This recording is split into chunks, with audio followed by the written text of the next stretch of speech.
Hello students, मैं लेके आई हूँ आज आपके लिए एक नया वीडियो जिसमें हम प्लांट किंगडम के बारे में पढ़ेंगे। ठीक है, यदि वीडियो आपको पसंद आए तो आप लाइक कीजिए और शेयर कीजिए और कमेंट कीजिए ताकि मैं इससे भी अच्छे और वीडियो ला सकूँ।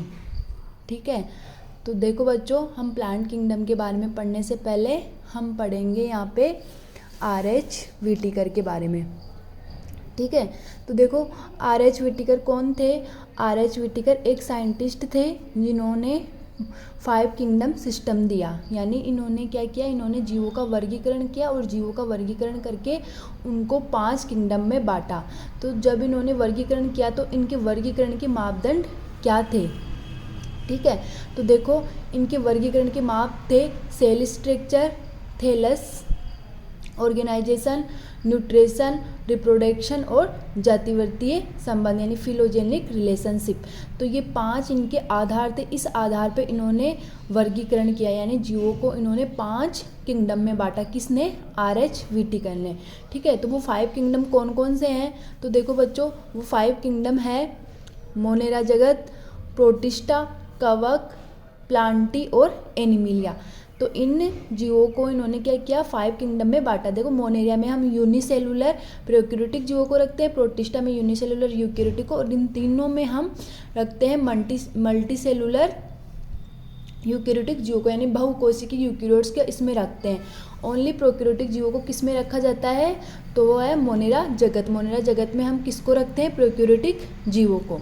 ठीक है, तो देखो बच्चों, अब हम इन 5 किंगडम में से किसके बारे में जानेंगे? हम पढ़ेंगे प्लांटी किंगडम के बारे में। तो हम प्लांटी किंगडम के बारे में पढ़ने वाले हैं। ठीक है, तो देखो आगे पादप जगत को कितनी क्लास में डिवाइड किया है? तो 5 क्लास में। कौन कौन सी क्लास है? थैलोफाइटा, ब्रायोफाइटा, टेरिडोफाइटा, जिम्नोस्पर्म और एंजियोस्पर्म। ठीक है, ये 5 क्लास है जिनको आगे डिवाइड किया है। तो देखो थैलोफाइटा, ब्रायोफाइटा, टेरिडोफाइटा, इन तीनों को क्या बोलते हैं? इन तीनों को बोलते हैं क्रिप्टोगेमस। क्रिप्टोगेमस का मतलब क्या होता है कि ऐसे पादप जिनमें पुष्प का निर्माण नहीं होता है उनको क्या बोलते हैं? हम क्रिप्टोगेमस बोलते हैं। ठीक है, तो क्रिप्टोगेमस के अंतर्गत ये तीनों शामिल है। दूसरा है जिम्नोस्पर्म और एंजियोस्पर्म। तो देखो जिम्नोस्पर्म और एंजियोस्पर्म के अंतर्गत इनको शामिल किया गया है फेनेरोगेमस। फेनेरोगेमस का मतलब क्या होता है कि ऐसे पादप जिनमें बीज एंड पुष्प का निर्माण होता है, अर्थात इनको क्या बोलते हैं? इनको हम पुष्पी पादप बोलते हैं। किस किस को? जिम्नोस्पर्म एंड एंजियोस्पर्म को, और इनमें बीज का निर्माण होता है। तो ये RH व्हिटेकर ने 5 किंगडम को 5 क्लासों में डिवाइड किया है। ठीक है, अब देखो बच्चों, यहाँ पे हम थैलोफाइटा में किसको रखते हैं? तो वैसे तो थैलोफाइटा में शैवाल भी आता है और एल्गी भी आता है। ठीक है, तो दोनों को रखते हैं, लेकिन RH व्हिटेकर के अनुसार यानी कि 5 किंगडम सिस्टम के अनुसार थैलोफाइटा में ओनली किसको रखा जाता है? शैवालों को। तो देखो बच्चों, यहाँ पे है ना 2 इंपॉर्टेंट क्वेश्चन है। एक तो ये कि 5 किंगडम सिस्टम के अनुसार थैलोफाइटा में किसको रखा जाता है? तो ओनली शैवालों को रखा जाता है। दूसरा ये क्वेश्चन है कि यहाँ पे जो मतलब RH व्हिटेकर ने जो वर्गीकरण किया था, तो वर्गीकरण के मापदंड क्या है? यहाँ पे ये नीट में क्वेश्चन आ चुका है। ठीक है, तो इनमें से ये 5 पॉइंट याद रखने हैं: कोशिकीय संरचना, थैलस, पोषण, जनन और जातिवर्तीय संबंध। ठीक है, देखो बच्चों, दूसरा नोट लिखा है मैंने कि RH व्हिटेकर के 5 किंगडम सिस्टम में शैवालों को कितने जगत में रखा गया है। ये क्वेश्चन भी आ चुका है, तो ये हमारे को याद रखना है कि RH व्हिटेकर के 5 जगत वर्गीकरण में शैवालों को हम 3 जगत में रखते हैं। और वो कौन कौन से जगत है? एक तो है मोनेरा, एक है प्रोटिस्टा और तीसरा है प्लांटी। यानी मोनेरा में भी हम शैवालों को रखते हैं, प्रोटिस्टा में भी रखते हैं और प्लांटी में भी रखते हैं। तो देखो मोनेरा में हम किसको रखते हैं? ये आप लोग जानते हो। देखो ब्लू ग्रीन एल्गी यानी कि नील हरित शैवाल। तो नील हरित शैवाल एक शैवाल है, लेकिन फिर भी हम उसको मोनेरा में रखते हैं। क्यों? क्योंकि उसके जो अधिकांश लक्षण है वो किससे मिलते हैं? जीवाणु से मिलते हैं, यानी कि वो प्रोक्यूरेटिक होता है। तो इसी कारण उसको हम किस में रखते हैं? मोनेरा में। दूसरा है क्लेमाइडोमोनास और क्लोरेला। देखो इनको पढ़ते हैं हम हरित शैवालों में यानी ग्रीन एल्गी में इनको पढ़ते हैं, लेकिन इनको रखते किस में है? प्रोटिस्टा में। क्यों रखते हैं? क्योंकि ये कैसे होते हैं? ये यूनिसेलुलर होते हैं। कैसे होते हैं ये? यूनिसेलुलर। ठीक है। तो ये यूनिसेलुलर होने के कारण इसको हम किस में रखते हैं, प्रोटिस्टा में। इसके अलावा जितने भी जो एल्गी है, ग्रीन, ब्राउन, रेड, इन 3 एल्गी के बारे में पढ़ेंगे हम ज़्यादातर। कौन सी एल्गी के बारे में, ग्रीन एल्गी, ब्राउन एल्गी और रेड एल्गी। ठीक है। जब एल्गी का हम आगे क्लासिफिकेशन करेंगे तो 3 वर्गों में इसको सब क्लास में इसको बांटेंगे, इनकी ग्रीन एल्गी, ब्राउन एल्गी और रेड एल्गी। ठीक है। तो इनको किस में शामिल किया गया है, प्लांटी यानी पादप जगत में। ठीक है। अब बच्चों देखो हम पढ़ने वाले शैवाल। तो शैवाल तो एल्गी यानी कि एल्गी, तो एल्गी शब्द सबसे पहले किसने दिया, लिनियस ने। ये हमारे को 3 साइंटिस्ट है एल्गी से संबंधित, इनका नाम याद रखना है। पहला तो क्या है कि एल्गी शब्द सर्वप्रथम किसने दिया, तो लिनियस ने दिया। ठीक है। और एल्गी का शाब्दिक अर्थ क्या होता है, तो एल्गी का शाब्दिक अर्थ है समुद्री खरपतवार, यानी समुद्र में उगने वाली जो खरपतवार होती है उसे हम क्या बोलते हैं, एल्गी। और हमेशा एल्गी कहाँ पे मिलेगी, जहाँ पे पानी होगा वहीं पे एल्गी मिलेगी। तो ये समुद्र में भी मिल सकती है, सवज जल में भी मिल सकती है, और समुद्र के आसपास जहाँ पे नमी हो, ठीक है, नम लकड़ी हो, वहाँ पे भी एल्गी मिल सकती है। ठीक है। तो देखो बच्चों यहाँ पे एल्गी यानी कि इसको सामान्य भाषा में एल्गी को क्या कहते हैं, काई या कांजी। इंग्लिश में बोले तो पॉन्ड स्कम्स और वाटर मोसेस। तो यहाँ पे ये याद रखना है कि वाटर मोसेज मीन्स क्या है, एल्गी। वाटर मोसेज यहाँ पे ब्रायोफाइट्स नहीं है, वाटर मोसेज यहाँ पे हम किसको बोलेंगे, एल्गी को बोलेंगे। ठीक है। अब देखो दूसरा साइंटिस्ट का नाम देखो यहाँ पे कि एल्गी शब्द एल्गी शब्द तो किसने दिया था, लिनियस ने। एल्गी का अध्ययन क्या कहलाता, तो एल्गी का अध्ययन कहलाता है एल्गोलॉजी या फाइकोलॉजी। ठीक है। अब देखो शैवाल विज्ञान का जनक किसे कहते हैं, यानी फादर ऑफ एल्गोलॉजी किसे कहते हैं, एफ फ्रिस्को। और भारतीय शैवाल विज्ञान का जनक किसे कहते हैं, एमओपी आयंगकर। तो ये 3 शब्द याद रखने हैं कि एल्गी शब्द तो लिनियस ने दिया है, शैवाल विज्ञान का जनक किसे कहते हैं, एफ फ्रिस्को बोलते हैं, और भारतीय शैवाल विज्ञान का जनक किसे कहते हैं, एमओपी आयंगकर को। ठीक है। अब देखो हम पढ़ते हैं बच्चों शैवालों के लक्षण। ठीक है। हम पढ़ेंगे किसके बारे में, शैवालों के लक्षण के बारे में। तो शैवालों के लक्षण के बारे में पढ़ने से पहले मैं आपको बता देती हूँ कि लक्षण हम 4 टाइप से पढ़ेंगे। पहला पढ़ेंगे इनमें हैबिटाट, आवास, दूसरा पढ़ेंगे स्ट्रक्चर, तीसरा पढ़ेंगे रिप्रोडक्शन, और 4th पढ़ेंगे हम इनका क्लासिफिकेशन। ठीक है। तो लाइन से पढ़ेंगे, आवास, स्ट्रक्चर, रिप्रोडक्शन और क्लासिफिकेशन। क्लासिफिकेशन बनने के बाद में हम तीनों एल्गी यानी कि green algae, brown algae, red algae, तीनों के बारे में अलग से पढ़ेंगे। ठीक है। तो हम शैवालों के लक्षण में सबसे पहले क्या पढ़ेंगे, सबसे पहले पढ़ेंगे हम हैबिटाट। ठीक है। आवास पढ़ेंगे। तो मैंने अभी बताया कि शैवाल हमारे को कहाँ पे मिलेंगे। तो देखो बच्चों शैवाल हमारे को कहाँ पे मिलेंगे, शैवाल हमारे को सामान्यतः शैवाल कहाँ पे मिलते हैं, जल में मिलते हैं। तो मेनली कैसे होते हैं, एक्वेटिक होते हैं, यानी ये समुद्र में भी मिल सकते हैं और स्वच्छ जल में भी मिल सकते हैं। इसके अलावा नम मिट्टी, पत्थर, लकड़ी, बर्फीले स्थानों पे, गहरे झरनों में यानी कि समुद्र की गहराई में हमारे को शैवाल मिल सकते हैं। ठीक है। तो ये नोट लिखा है मैंने, जहाँ पे भी मैं नोट लिखती हूँ वहाँ पे क्वेश्चन बनने की संभावना होती है। देखो रेड एल्गी गर्म झरनों में यानी कि अधिक गहराई में पाए जाते हैं। क्यों पाए जाते हैं, क्योंकि जो रेड एल्गी होता है उसके क्लोरोप्लास्ट में एक पिगमेंट होता है फाइकोइरिथ्रिन। तो फाइकोइरिथ्रिन पिगमेंट के कारण ये कहाँ पे मिलते हैं, समुद्र की गहराई में मिलते हैं, और वहाँ पे अधिक तापमान को सहन कर सकते हैं। ठीक है। क्योंकि जो फाइकोइरिथ्रिन होता है वो क्या करता है, वो नीले प्रकाश को अवशोषित करने की इसमें क्षमता होती है। ठीक है। नीले प्रकाश को एब्जॉर्प्शन कर लेता है, इसी कारण ये कैसे दिखाई देते हैं, लाल दिखाई देते हैं। तो इनका ये लाल क्यों दिखाई देते हैं, तो वो भी कारण है कि इनमें फाइकोइरिथ्रिन पिगमेंट पाया जाता है जो नीले प्रकाश को अवशोषित कर लेता है, और मतलब जो लाल प्रकाश है उसको क्या कर देगा, परावर्तित कर देगा। ठीक है। तो इसी कारण ये कैसे दिखाई देते हैं, रेड दिखाई देते हैं। ठीक है। तो ये लो आप स्क्रीनशॉट ले सकते हो इसका। हाँ देखो बच्चों हमने आवास पढ़ लिया है, सेकंड पॉइंट पढ़ेंगे हम संरचना। ठीक है। तो हम क्या पढ़ेंगे, सेकंड पॉइंट संरचना पढ़ेंगे। तो संरचना में देखो कि शैवाल कैसे होते हैं। तो शैवाल कैसे होते हैं, फर्स्ट पॉइंट है ये, शैवाल क्लोरोफिल युक्त, सरल और थैलोइड होती है, यानी कि जो इनका स्ट्रक्चर होता है वो सिंपल होता है और थैलोइड होता है। थैलोइड का मतलब क्या होता है, पीछे मैंने थैलोफाइटा भी पढ़ाया था। मतलब थैलोइड का मतलब होता है कि जिसमें रूट लीफ स्टेम नहीं पाई जाती है, उसको क्या बोलते हैं, थैलोइड। ठीक है, तो थैलोइड किसे बोलेंगे, जिसमें रूट लीफ स्टेम नहीं पाई जाएगी उसको हम क्या बोलेंगे, थैलोइड। तो शैवाल कैसे होते हैं, क्लोरोफिल युक्त, सिंपल थैलोइड और ऑटोट्रोपिक होते हैं। ठीक है, सेकंड पॉइंट है इनका, देखो माप एंड आकार में कैसे मिलती है इनकी विभिन्नता मिलती है, ये एनसीईआरटी का पॉइंट है। ठीक है, तो इसको हमारे को याद रखना है कि जो शैवाल है तो शैवालों के साइज में बहुत ज़्यादा वेरिएशन मिलता है। ठीक है, और सबसे ज़्यादा वेरिएशन किस में मिलेगा, तो वो मिलेगा ब्राउन एल्गी में। किस में मिलेगा, ब्राउन एल्गी में मिलेगा। ठीक है, किस में मिलेगा बच्चों, ब्राउन एल्गी में सबसे ज़्यादा वेरिएशन मिलता है। वैसे तो सभी में मिलेगा, लेकिन सबसे ज़्यादा किस में मिलेगा, सबसे ज़्यादा मिलेगा हमारे को ब्राउन एल्गी में। ठीक है, ब्राउन एल्गी में मिलेगा हमारे को। तो शैवालों के माप और आकार में विभिन्नता मिलती है।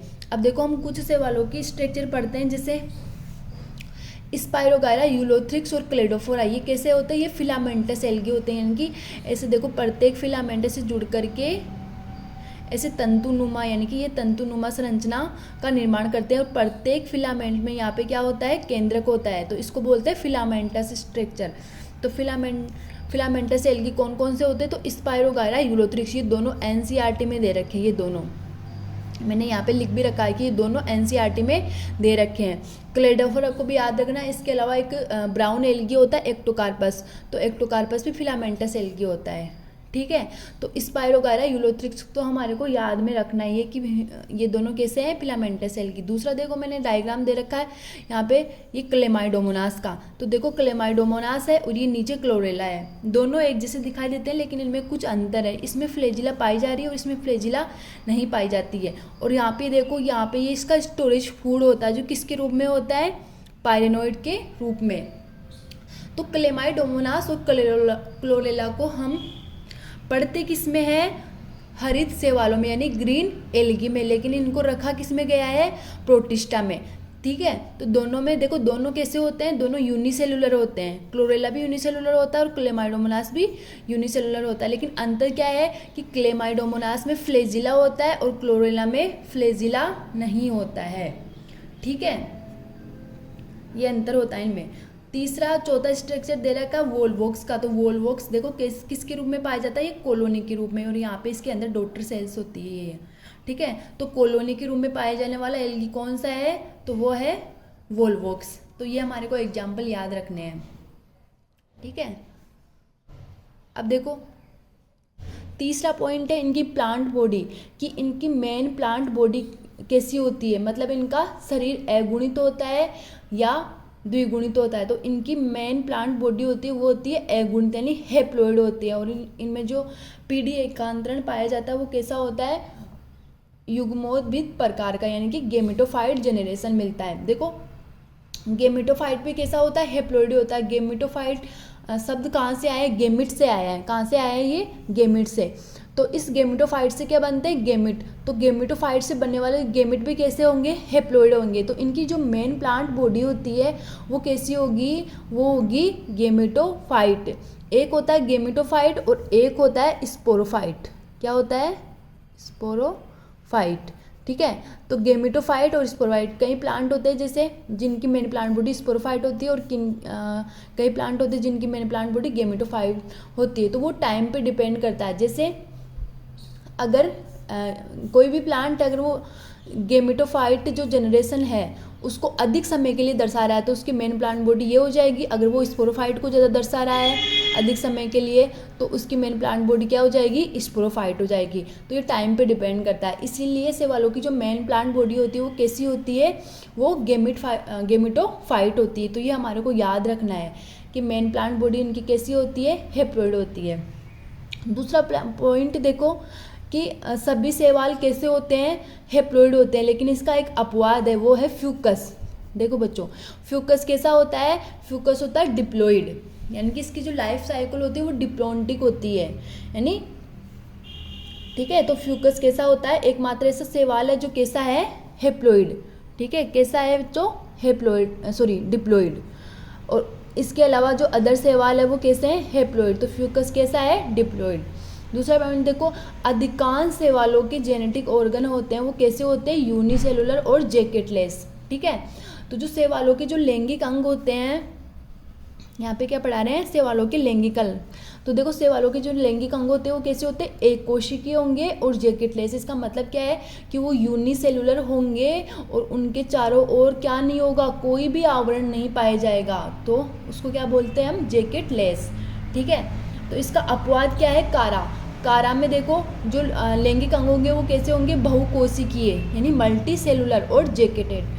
ठीक है, तो कारा में जो लैंगिक अंग मिलेंगे, हम पढ़ेंगे कि कारा होता है, उसकी मैक्सिमम जो स्पीसीज होती है वो तो होती है मोनोसियस, और कुछ स्पीसीज होती है जो डायोसियस। जो मोनोसियस का मतलब होता है कि एक ही प्लांट पे मेल और फीमेल का होना, और डायोसियस का मतलब होता है कि अलग अलग प्लांट पे मेल और फीमेल है, तो उसको डायोसियस बोलते हैं। मोनोसियस का मतलब कि एक ही प्लांट पे दोनों पाए जा रहे हैं। तो कारा होता है, तो कारा की मैक्सिमम स्पीसीज कैसी होती है, मोनोसियस, और एकमात्र एक स्पीसीज होती है जो कैसी होती है, डायोसियस। तो हम जब कारा का पढ़ेंगे तो वहाँ पे क्या होता है, वहाँ पे ऊपर की तरफ तो होती है फीमेल ऐसे जिसे न्यूक्यूल बोलते हैं, और नीचे होता है मेल जिसे ग्लोब्यूल बोलते हैं। ठीक है, तो इसके जो जेनेटिक ऑर्गन है उनके चारों ओर ऐसे आवरण पाया जाता है, और कैसे होते हैं, मल्टी सेलुलर। तो मल्टी सेलुलर और जैकेट युक्त सेक्स ऑर्गन होते हैं वो किस में प्रेजेंट होते हैं, कारा। इसके अलावा जितने भी शैवाल होते हैं तो सामान्यतः शैवाल कैसे होते हैं, यूनिसेलुलर और जैकेटलेस। ठीक है, ये पॉइंट समझ में आ गया। अब देखो तीसरा हम पढ़ते हैं सेल वाल। तो इनकी सेल वाल कैसी होती है, देखो सेल वाल होती है तो सेल वाल में सेलुलोज, पेक्टिन, ग्लेक्टेंस और मेनन्स, इसके अलावा कुछ मिनरल्स मिलते हैं जैसे कैल्शियम कार्बोनेट और जैसे सिलिका। ठीक है, तो सिलिका, कैल्शियम कार्बोनेट मतलब सिलिका के लवण मिलते हैं, सिलिका, कैल्शियम कार्बोनेट, ये इनमें खनिज तत्व होते हैं जो इनकी सेल वाल में मिलते हैं। तो मुख्यतः सेल वाल, ये भी क्वेश्चन आया हुआ है कि शैवालों की सेल वाल किसकी बनी होती है, तो सामान्यतः यानी सभी शैवालों की बात कर रहे हैं हम यहाँ पे, तो उसमें सेलुलोज होगा, पेक्टिन होगा, ग्लेक्टेंस और मेनन्स होंगे। ठीक है, तो ये क्वेश्चन आया हुआ है, ये हमारे को याद में रखना है। ठीक है, अब देखो दूसरा पॉइंट देखो, इनमें सवन ऊतकों का अभाव होता है, यानी कि शैवालों में जाइलम फ्लोएम नहीं पाया जाता, इसीलिए इनको हम क्या बोलते हैं, असवनीय पादप। देखो इनमें जाइलम फ्लोएम ही होते तो इनमें रूट स्टेम सबका निर्माण होता, लेकिन इनमें क्या नहीं पाया जाता, जाइलम फ्लोएम नहीं पाया जाता, इसीलिए इनमें जड़, तना, पत्ती का अभाव होता है। ठीक है, इसीलिए इनमें किसका अभाव होता है, जड़, तना और पत्ती का अभाव होता है। ठीक है, इसीलिए इनको क्या बोलते हैं, असवनीय पादप। दूसरा पॉइंट देखो यहाँ पे कि इनमें शैवालों में क्या होता है, देखो शैवालों में जब दो गेमिट होंगे, ठीक है, गेमिटोफाइट से क्या बनेंगे, दो गेमिट बनेंगे, मेल और फीमेल। अब इन गेमिट में क्या होगा, फर्टिलाइजेशन होगा। ठीक है, फर्टिलाइजेशन होगा यहाँ पे, तो यहाँ पर क्या बनेगा, जायगोट बनेगा, जायगोट बनेगा 2n, यहाँ पे जायगोट बनेगा। तो इस जायगोट में माइटोसिस नहीं होगा, यहाँ पे इस जायगोट में क्या होगा, मियोसिस होगा।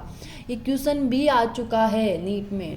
तो जायगोट में शैवालों का जो जायगोट होता है उसमें क्या होता है, मियोसिस होता है, और जायगोट आगे किस में चेंज नहीं होगा, एम्ब्रियो में। हम जानते हैं कि जायगोट से क्या बनता है, एम्ब्रियो बनता है, लेकिन शैवालों में जायगोट से एम्ब्रियो नहीं बनता है, इसीलिए जो शैवाल होते हैं वो नॉन एम्ब्रियोजेनिक प्लांट होते हैं। कैसे होते हैं, नॉन एम्ब्रियोजेनिक प्लांट होते हैं। ठीक है,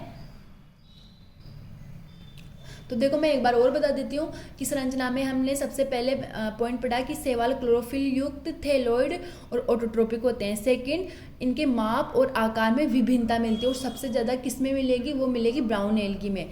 फिर इसके अलावा हमने मतलब इन जैसे फिलामेंटस एल्गी कौन से होते हैं, स्पायरोगारा, यूलोथ्रिक्स और क्लेमाइडोमोनास, और क्लोरेला कैसे होते हैं, यूनिसेलुलर। कोलोनियल एल्गी कौन सा होता है, तो वो होता है वोल्वॉक्स। ठीक है, तो तीसरा पॉइंट पढ़ रहे हैं हम कि इनकी मेन प्लांट बॉडी कैसी होती है। तो मेन प्लांट बॉडी होती है इनकी कैसी होती है बच्चों, हेप्लॉइड होती है, और इसमें एक्सेप्शन क्या है, फ्यूकस। फ्यूकस कैसा होता है, डिप्लॉइड। ठीक है, तो पांचवा पॉइंट पढ़ रहे हैं कि शैवालों के जो लैंगिक अंग होते हैं वो कैसे होते हैं, एक कोशिकीय होते हैं और आवरण रहित होते हैं, यानी जैकेट लेस होते हैं। एक्सेप्शन क्या है इसका, कारा। कारा में कैसे होते हैं, मल्टी सेलुलर और जैकेट युक्त। ठीक है, छठा पॉइंट है इनका, देखो सेल वाल। इनमें सेल वाल कैसी होती है, इनकी सेल वाल होती है किसकी बनी होती है, सेलुलोज, पेक्टिन, ग्लेक्टेंस एंड कुछ मिनरल्स होते हैं, ठीक है। लास्ट पॉइंट है इसमें कि इसमें सवन ऊतक नहीं पाए जाते, इसीलिए इनको असंवनीय पादप कहते हैं। और इनके जाइगोट से एम्ब्रियो का निर्माण नहीं होता है, इसीलिए इनको नॉन एम्ब्रियोजेनिक प्लांट भी कहते हैं। तो बच्चों हमने इनका आवास पढ़ लिया, इनकी स्ट्रक्चर पढ़ ली, और तीसरा पॉइंट पढ़ेंगे हम रिप्रोडक्शन के बारे में, ठीक है। तो देखो बच्चों, शैवालों में तीनों प्रकार का जनन पाया जाता है, कायिक जनन, अलैंगिक जनन और लैंगिक जनन। तो तीनों प्रकार का जनन मिलता है किसमें, शैवालों में, ठीक है। तो हम सबसे पहले पढ़ेंगे कि इनमें कायिक जनन यानी कि वेजिटेटिव रिप्रोडक्शन किस टाइप का मिलता है, ठीक है। तो देखो बच्चों, जो यूनिसेलुलर एल्गी होते हैं उसमें तो कैसा मिलेगा, बाइनरी फिजन, और जो मल्टी सेलुलर एल्गी होते हैं उसमें कैसा, उसमें क्या मिलेगा, फ्रेगमेंटेशन, ठीक है। तो देखो बच्चों, हमेशा जो फ्रेगमेंटेशन होता है वो मल्टी सेलुलर सेल का फीचर होता है। तो कभी भी फ्रेगमेंटेशन होता है वो यूनिसेलुलर में नहीं मिलता है। हम जैसे हम बैक्टीरिया के बारे में, बैक्टीरिया में रिप्रोडक्शन पढ़ते हैं, एसेक्सुअल रिप्रोडक्शन, तो उसमें क्या मिलता है, उसमें बाइनरी, उसमें फिजन ही मिलता है, कभी फ्रेगमेंटेशन थोड़ी ना सुना है, ठीक है। तो फ्रेगमेंटेशन किसका फीचर है, मल्टी सेलुलर सेल का, ठीक है। तो शैवाल होते हैं जिनमें, कुछ शैवाल होते हैं जिनमें फ्रेगमेंटेशन मिलेगा, कुछ में फिजन मिलेगा, कुछ में बडिंग के द्वारा भी होता है, ठीक है। तो ये क्या है, वेजिटेटिव रिप्रोडक्शन। यहाँ से कुछ क्वेश्चन नहीं आता है, बस थोड़ा याद रखना है कि मुख्यतः मतलब मेन जो वेजिटेटिव रिप्रोडक्शन होता है वो किसके द्वारा होगा, फ्रेगमेंटेशन के द्वारा, ठीक है। लेकिन यूनिसेलुलर सेल में ये किसके द्वारा होगा, फिजन के द्वारा, मेन फ्रेगमेंटेशन होता है। दूसरा पढ़ेंगे हम एसेक्सुअल रिप्रोडक्शन, ठीक है। एसेक्सुअल रिप्रोडक्शन होता है वो होता है स्पोर के द्वारा। अब देखो जैसे आगे के प्लांट आएंगे, जैसे ब्रायोफाइट, टेरिडोफाइट, जिम्नोस्पर्म, एंजियोस्पर्म, तो उनमें एसेक्सुअल रिप्रोडक्शन एब्सेंट होता है, केवल हमारे को शैवालों में ही मिलेगा। और शैवालों में हमेशा एसेक्सुअल रिप्रोडक्शन किसके द्वारा होता है, स्पोर्स के द्वारा होता है। किसके द्वारा होता है बच्चों, स्पोर्स यानी बीजाणुओं के द्वारा, ठीक है, बीजाणुओं के द्वारा। अब उसमें है ना एक जू स्पोर भी हो सकते हैं और एक एप्लेनोस्पोर भी हो सकते हैं। जू स्पोर का मतलब क्या होता है, चल बीजाणु, यानी कि जिनमें फ्लैजिला प्रेजेंट होगा, और जिनमें फ्लैजिला एब्सेंट होता है उनको क्या बोलेंगे, एप्लेनोस्पोर। तो देखो ग्रीन एल्गी और ब्राउन एल्गी, इन दोनों में तो जो एसेक्सुअल रिप्रोडक्शन होगा वो किसके द्वारा होगा, जू स्पोर्स के द्वारा, यानी कि चल बीजाणुओं के द्वारा। किसके द्वारा होगा, चल बीजाणुओं के द्वारा, ठीक है। और जो रेड एल्गी होते हैं, तो रेड एल्गी में स्पोर्स और गेमिट्स, ठीक है।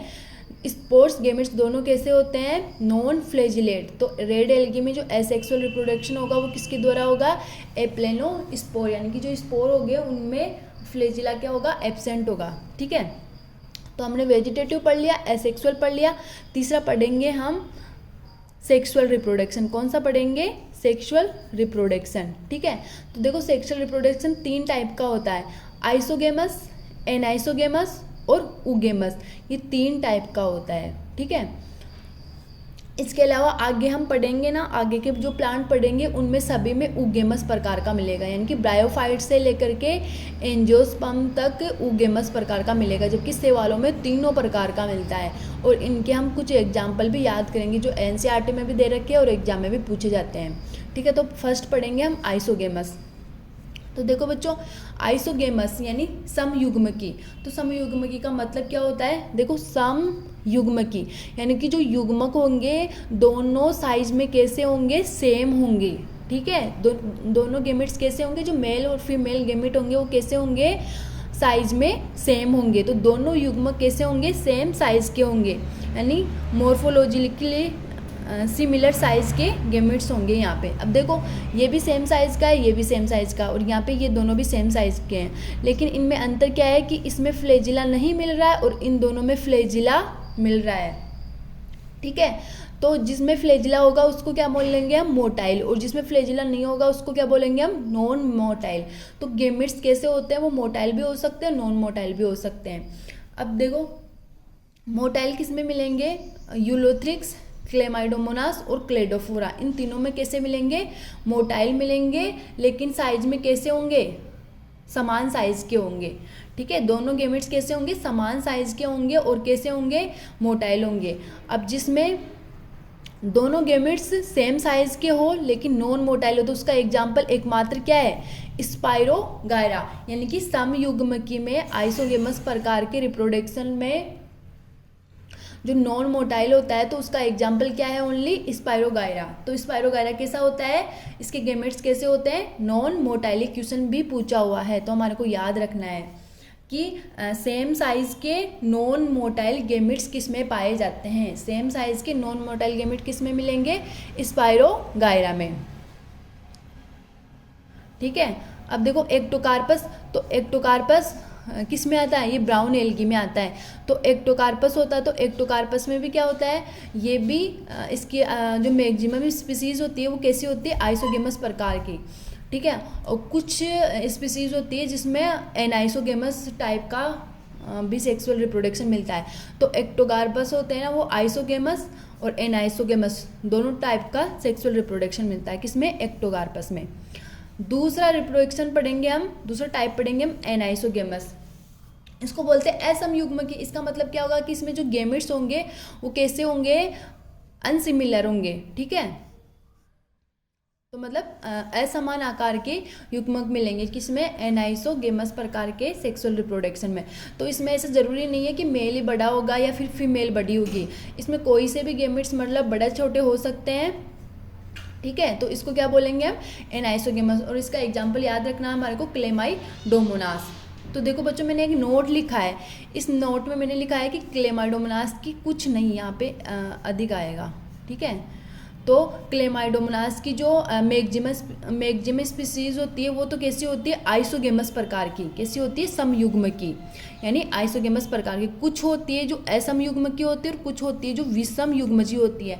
यानी कि हमारे को ये याद रखना है कि जो क्लेमाइडोमोनास होता है उसमें तीनों टाइप का सेक्सुअल रिप्रोडक्शन होता है। कौन कौन सा, आइसोगेमस, एनाइसोगेमस और ऊगेमस। तो तीनों टाइप का सेक्सुअल रिप्रोडक्शन ओनली एकमात्र एल्गी है जिसमें देखने को मिलता है, वो कौन सा है, क्लेमाइडोमोनास। ठीक है, तो क्लेमाइडोमोनास में हमारे को तीनों टाइप का सेक्सुअल रिप्रोडक्शन देखने को मिलेगा।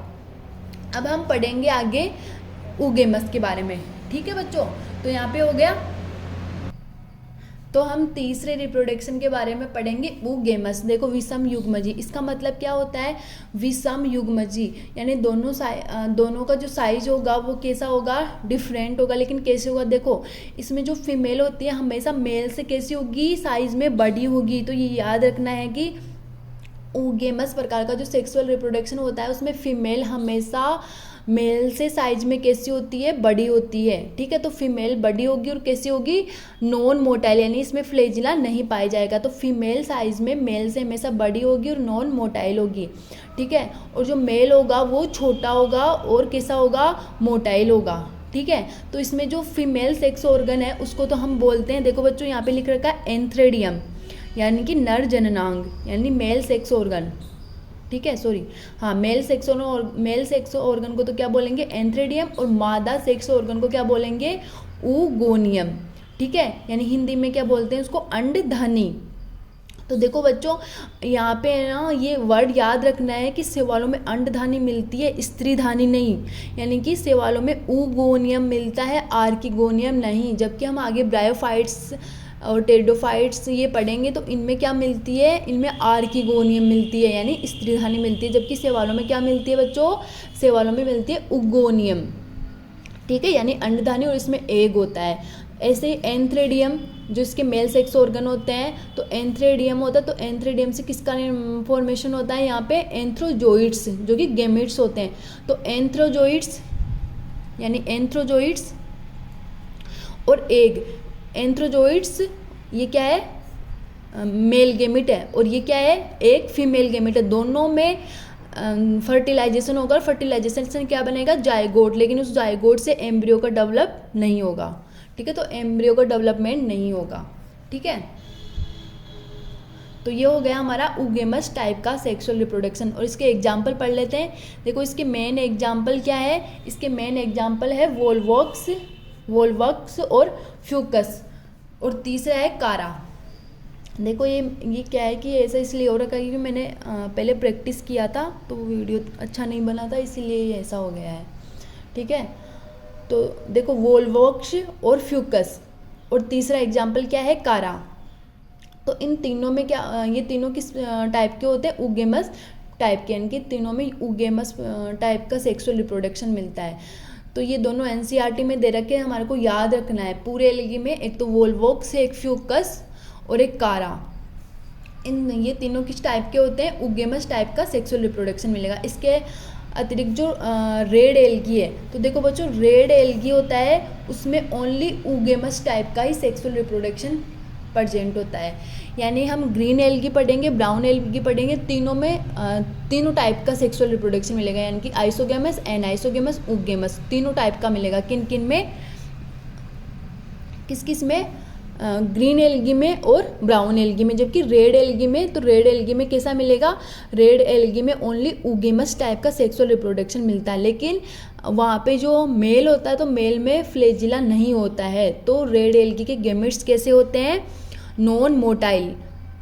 तो देखो मैंने एक स्टार लिख रखा है कि जो रेड एल्गी है, तो रेड एल्गी के गैमेट और स्पोर दोनों कैसे होते हैं, नॉन फ्लैजिलेट। ये यहाँ पे एक क्वेश्चन आया हुआ है कि कौन से सवाल है जिनमें गैमेट और स्पोर दोनों कैसे होते हैं, नॉन फ्लैजिलेट होते हैं। ठीक है, यानी कि फ्लैजिला नहीं पाया जाता है। तो रेड एल्गी के जो गैमेट्स होते हैं उनमें भी फ्लैजिला नहीं होता और स्पोर होते हैं उनमें भी फ्लैजिला नहीं मिलता है।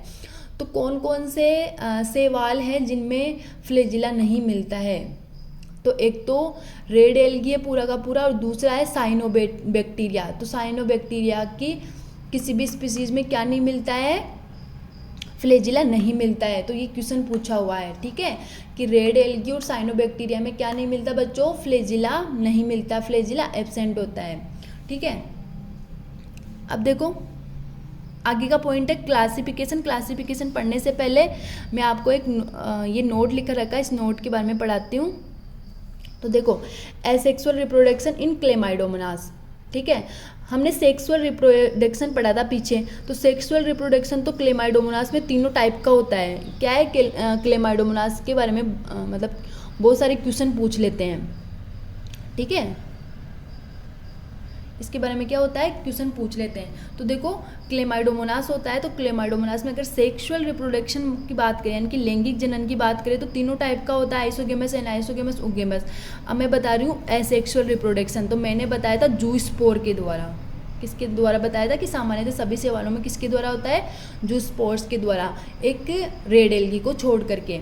लेकिन हमारे को क्लेमाइडोमोनास में अलग से पढ़ना है क्योंकि इसके बारे में क्वेश्चन पूछते हैं। तो देखो जब फेवरेबल कंडीशन होती है, फेवरेबल कंडीशन का मतलब है ये है कि मतलब जब जैसे लाइट हुआ, पानी हुआ, तो सभी मतलब समान मात्रा में मिल रहे, किसी चीज़ की कमी नहीं है, तो उसको क्या बोलेंगे हम, फेवरेबल कंडीशन। और अनफेवरेबल कंडीशन का मतलब है कि जब जैसे लाइट की कमी हो जाए या फिर पानी की कमी हो जाए, तो उनको क्या बोलेंगे हम, अनफेवरेबल कंडीशन। तो फेवरेबल कंडीशन में तो सवालों में जो रिप्रोडक्शन होता है वो किस टाइप का होता है, जूस्पोर्स के द्वारा होता है। मतलब देखो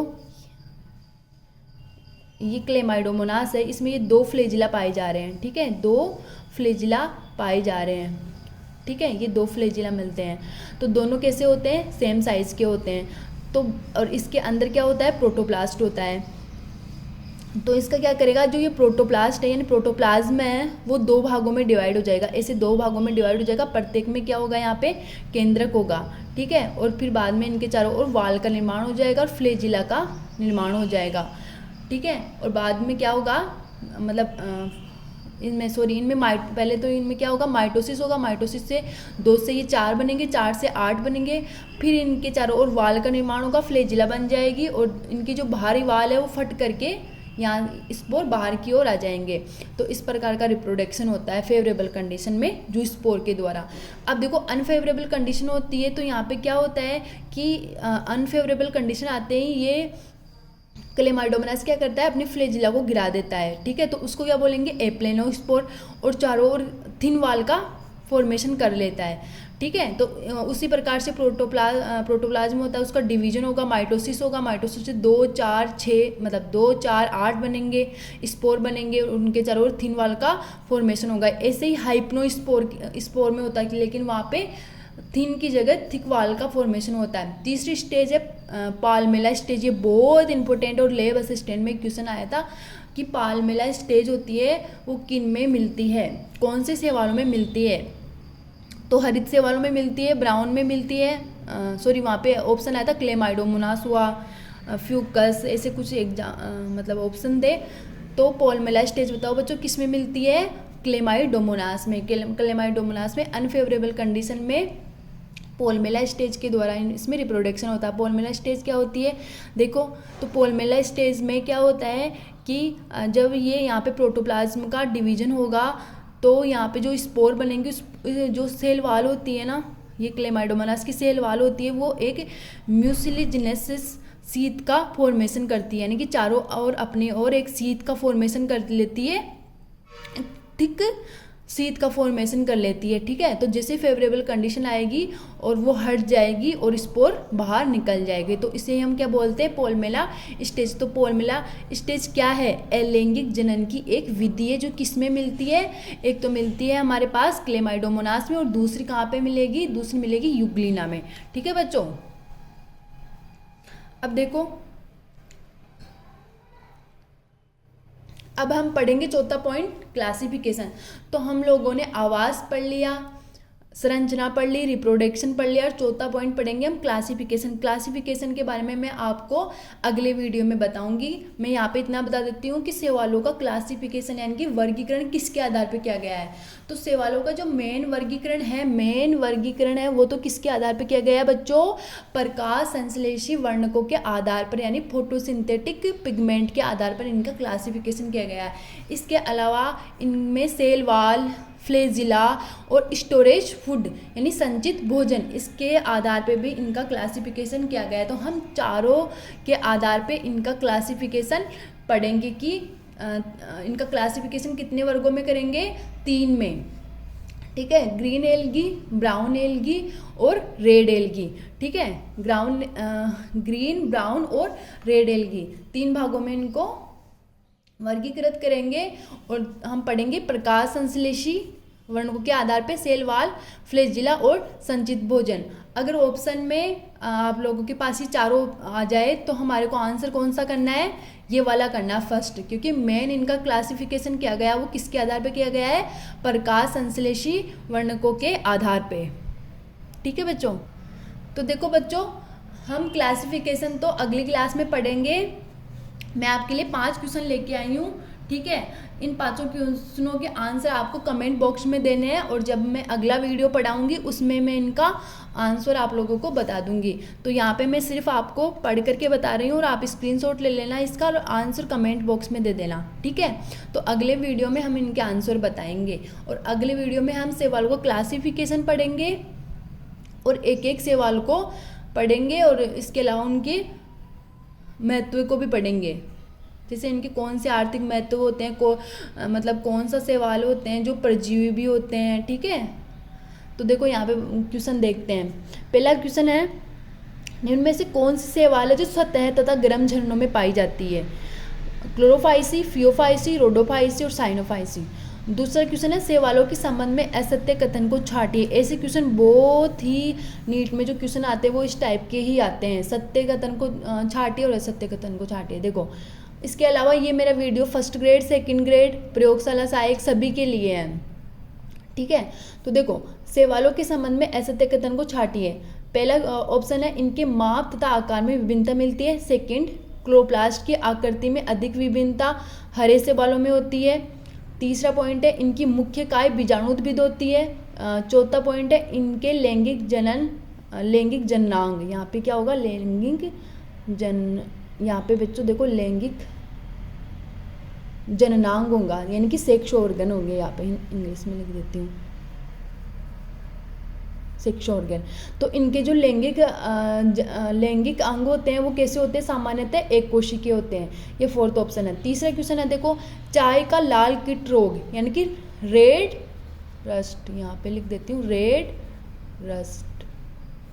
ठीक है, तो चाय का लाल कीट रोग यानी रेड रस्ट रोग होता है वो किसके कारण होता है? तो हरे शैवाल, कवक, जीवाणु और माइकोप्लाज्मा। आपको कमेंट बॉक्स में आंसर करना है। चौथा क्वेश्चन है, सर्वाधिक विकसित शैवाल कौन से हैं? तो हरे शैवाल, भूरे शैवाल, लाल शैवाल, साइनोबैक्टीरिया। पांचवा क्वेश्चन है, पोमेला अवस्था पाई जाती है क्लेमाइडोमोनास, यूग्लिना, दोनों में या फिर स्पाइरोगायरा। ठीक है, तो इनके आंसर आपको कमेंट बॉक्स में करने। आज के लिए इतना ही, फिर मैं आगे का अगले वीडियो में पढ़ाती हूँ। ठीक है।